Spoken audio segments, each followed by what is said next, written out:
আমি আজকে একটা ফ্রাই পুলি করছি। দেখুন, ফ্রাই পুলি,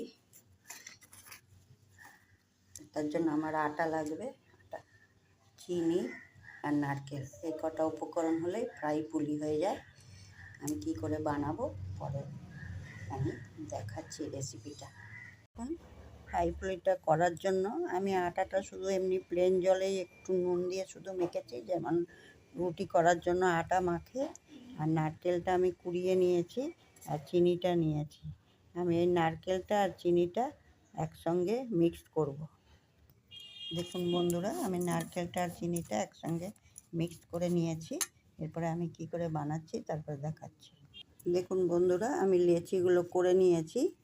লেচিগুলো করে আমি এটা আটা যেরকম রুটি বেলে, এগুলো পুরোপুরি গমেরই আটা।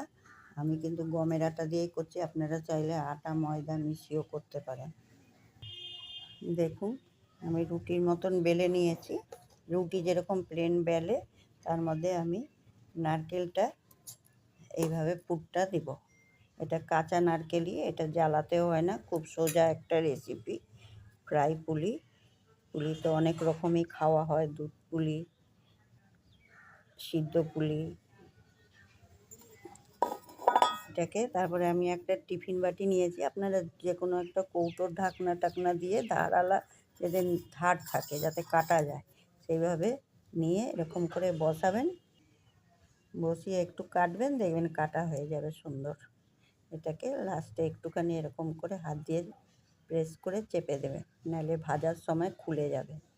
দেখুন বন্ধুরা, আমার ওই একটা রুটিতে দুটো হলো।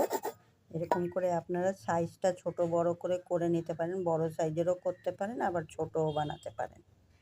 দেখুন বন্ধুরা, আমি ফ্রাই প্যান বসিয়ে দিয়েছি। এর মধ্যে আমি কিছুই দিইনি, তেল কিছুই নাই। এটা সন্ধ্যাবেলার আপনারা স্ন্যাক্স হিসাবেও খেতে পারেন। একদম তেল ছাড়া একটা স্ন্যাক্স, মিষ্টি স্ন্যাক্স। এটা তেল ছাড়া পুরোপুরি।